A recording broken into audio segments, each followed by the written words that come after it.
Cellphone konti mo. Maraming salamat sa inyo na kayo ay sumama sa aming filing. Salamat sa Diyos. Pagamat masama yung panahon kahapon, hindi tumuloy ngayong umaga.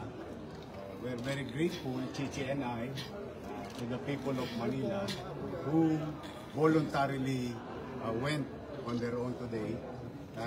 Nakaka-overwhelm lang, no? Sa mga nanonood, nagpunta dyan kanina. Maraming salamat sa inyo.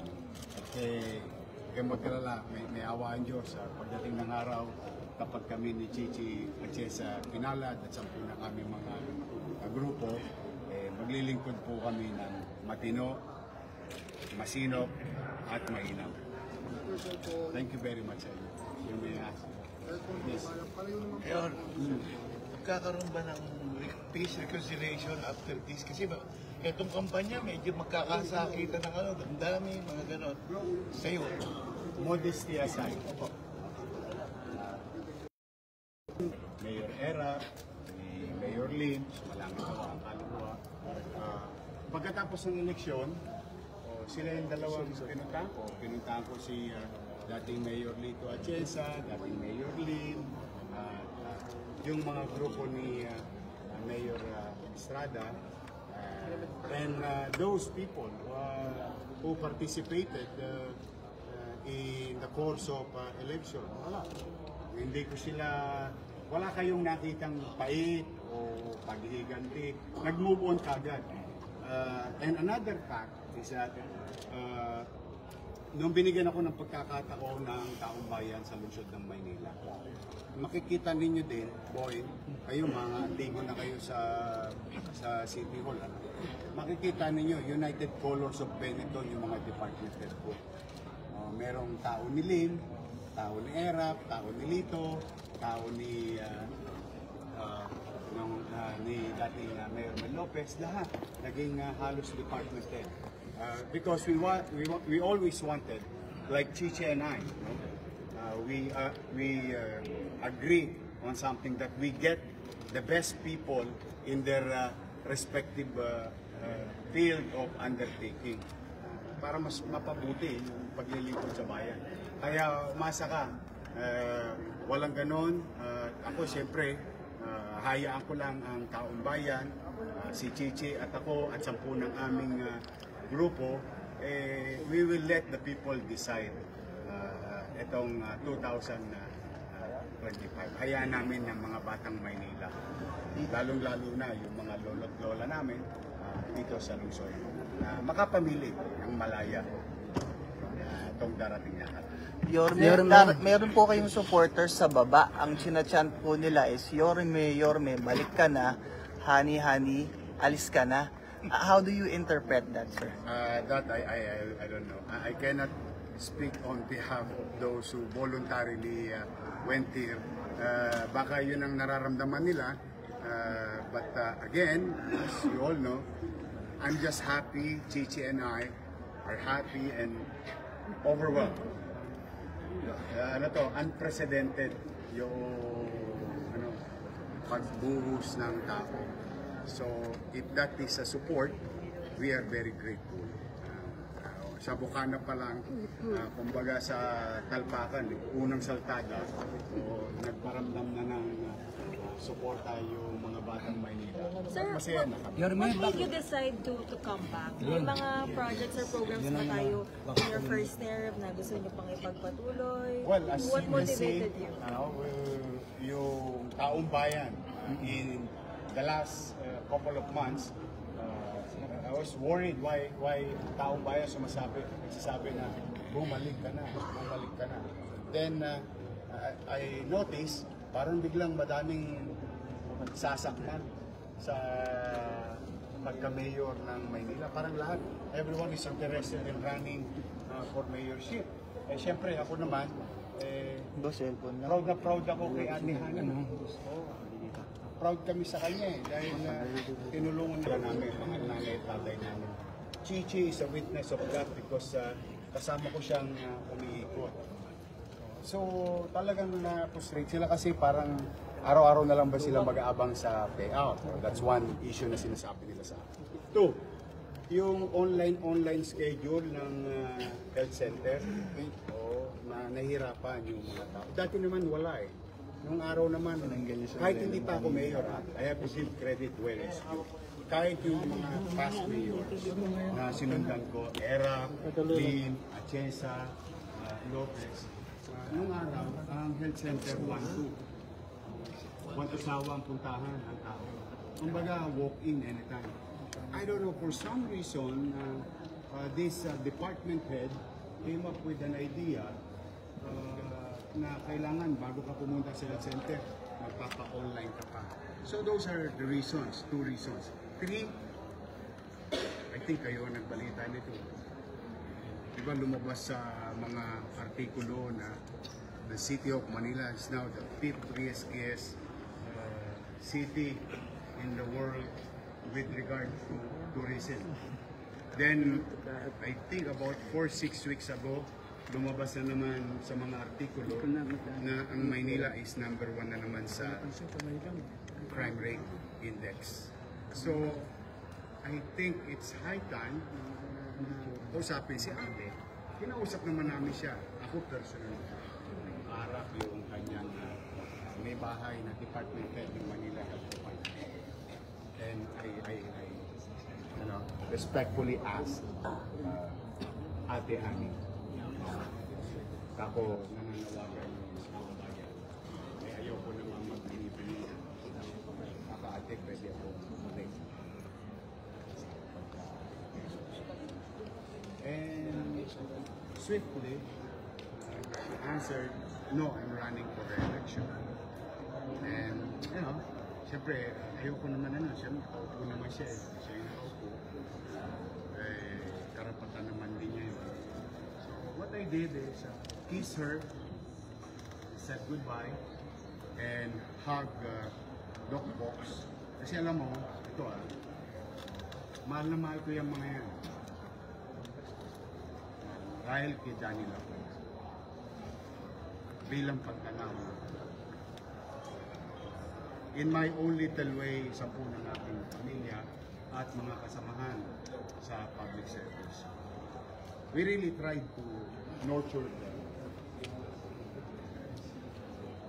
Si Philip Lacuna, nakaupo. Si Leigh Lacuna, nakaupo. Si Dennis Lacuna, nakaupo. Yung asawa niya, nakaupo. Si ate. Kumbaga, bilang pagtanaw ng utang na loob, I tried. Tayo naman mga Pilipino, walian na natin yan. Ang pagtanaw ng utang na loob, walang katapusan. Habang buhay. But, you know, nakikiusap naman ko sa kanila, baka naman kung pwede. Sa ibang paraan naman ako tumanaw. Dahil may utang na loob din naman ako sa yung hinaing nila, yung sigaw nila. Ito yung aming pasya. Tinugong ko lang yung panawagan. Yes, sir, how will you respond dun sa statement niya na nasaktan daw siya dun sa decision ninyo na tumakbo kayo for mayor? Well, hindi mo naman siya masisisi, pero mas nasaktan siguro yung taong bayan because of their expectations on a premise, whatever we have done together, and we have to fulfill them. If not, mananagot ka sa... Nahinayang ka ba ng mayor na yung mga magandang simulan mo hindi na ipagpapatuloy?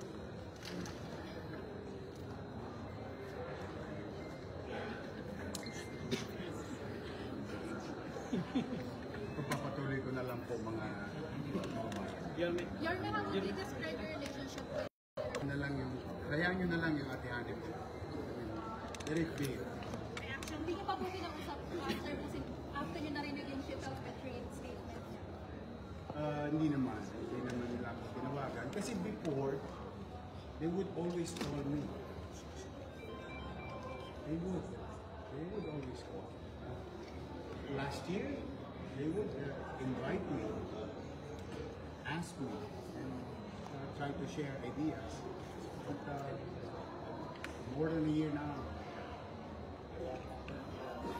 May tawag din? Anong tawag sa dinos ko?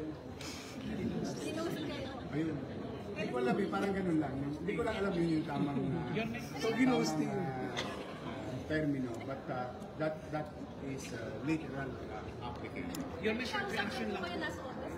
Sunod ka. Sige. Nagkausap daw po kayo last August. Yes, I initiated. I personally, God is my witness, I tried and initiated first yung talk. But it took a while for them to give me a schedule. But it happened. I'm grateful for the time that Ate Hani gave me.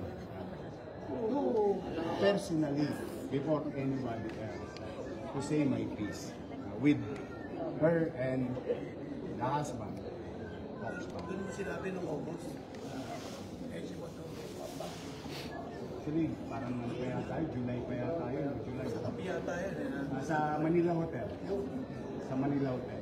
To be exact, in front of the general public in top room. Manila. You were saying? Bale, reaction lang yun. Sure. Viral yung chance interview namin kay Lacuna, which is kasi daw yung sinabi na huwag ka nang bumalik. Ano yung masasabi? Sabi ano natin, intindihin na lang natin yung ate ko. Siguro ano lang yun, yung bugso ng ganda. Kasi sa akin naman, immaterial yung mga ganyang bagay. Ayokong pangunahan yung desisyon ng taong bayan. Mayor mo naman na mas marami pa yung supporters nyo at sinasabi nila ng organic. Well, at least nandito kayo, you can ask around. Sabi ko sa kagabi, in-interview ko sa bilyonaryo, nanawagan ako. Sinabi ko, ako pag wala kayong gagawin, KKB tayo. Tell everyone, Congressman Ernex Junicio, Congressman Carlo Lopez, Congressman Apol Nieto, Congressman JPV, Congressman Amado Bagaching, Congressman Joey Uy, and the entire City Council who joined Action Democratico Manila. Told them every month in our directional. Sabi ko sa kanila, magpakababang loob kayo, humarap kayo sa utaw, sabihin ninyo yung intention ninyo kung kayo'y first time na tatakbo. But if you are a re-electionist, o sabihin ninyo yung nagawa ninyo sa mamamayan.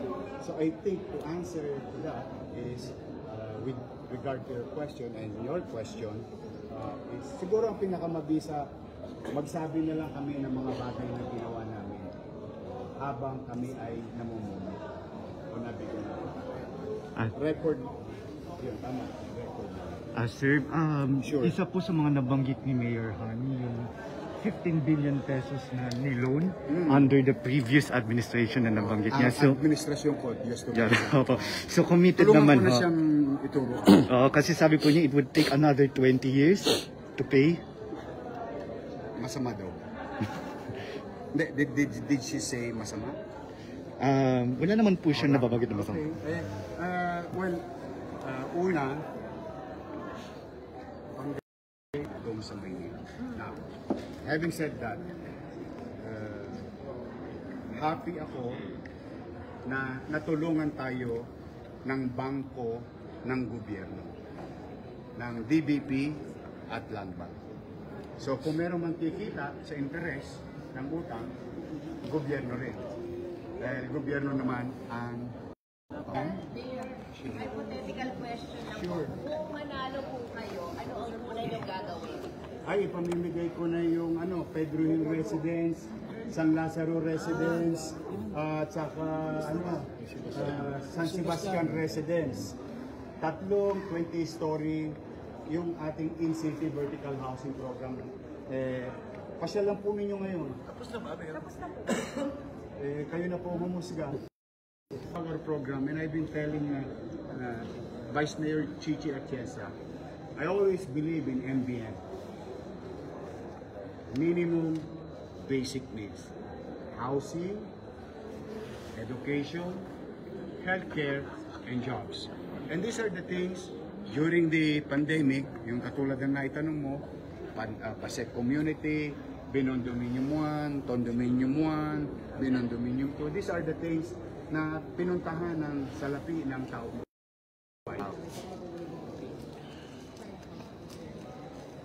Pagkakaisa ba natin ang City Council? Ano yung tingin ko kasi, yung ayos ko na City Council, isang dynamic group na nagawa na Ay, salamat po.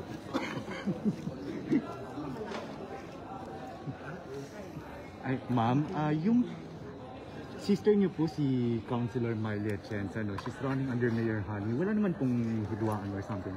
Walang-wala po kami hidwaan. Dahil sa aming pamilya, may demokrasya po. Okay lang sa amin kung magkaiba ng lugar ngayon, pero mahal namin ang isa't isa. At alam niyo, may respeto ko sa naging desisyon niya. Ako naman, nag-desisyon akong sumuporta kay Yorme dahil naniniwala ako. Isang personal na desisyon ko na suportado ng aking buong pamilya, lalo na ng aking ama. Okay. Ay, Yorme. Stay for good ka na ba sa Maynila? Hindi ka nakainis ulit? Ayoko maging pala, no? Pala desisyon sa buhay ng tao. Kung sakali man, kung sakali man, sa tulong ng Diyos at ng mamamayan, ay kami pinala. No? We will create a decade-long program. And the trust of a 10-year plan will, focus on MBN branch, minimum basic needs. And it's very clear with Vice Mayor Chi Atienza and our team, Congressman Bagaching, Congressman Joey Uy, Congressman JTB, Congressman Apol Nieto, Congressman Carlo Lopez, Congressman Ernest Dionisio, and the members of the City Council told them basic services. Pagpapataas ang antas ng pamumuhay na tao. Ayun, for hopefully, wala rin tayo isang dekada ito. May awa ang Diyos. Dito na. Dito na siguro ako papaubos na. Again, yes, go ahead.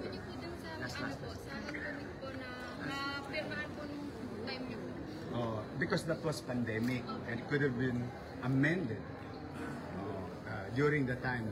But nga pala, yung mga taga-uste, sabihin sa kanila, pumanatag kayo, amendahan ko yung batas. Tapos na pandemic, ang mga ibang requisitos na hindi na kailangan because at the time we need to create laws, no? Pero pumanatag kayo, babaguhin natin yung sistema, yung mga health permit patungkol sa mga employment requirements ng ating mamamayan. At bilang panghuli, sa mga lolo't lola ko, nanay, tatay ko, na senior citizen, pumanatag kayo, ibabalik natin yung dating sistema ng pensyon. At alam ko, namimiss nyo na yung ensure. Nilalambing ako ng mga senior citizen ko. Basta pumanatag kayo, babalik ko po kung ano na po yung nasimulan natin dati pa. Pangalawa, sa mga batang Maynila, bagamat binabago-bago nila ngayon, pumanatag kayo yung sistema ng health center, no? Ibabalik natin sa simple at magaang na lumang sistema. Dating sistema na mas okay sa mamamayan. Pangatlo, manatag kayo sa tulong ninyo at ng ating mga kasama. Andito si Chichi Atienza at mga congressman natin at mga konsehal. We will make Manila great again. Yay! Salamat.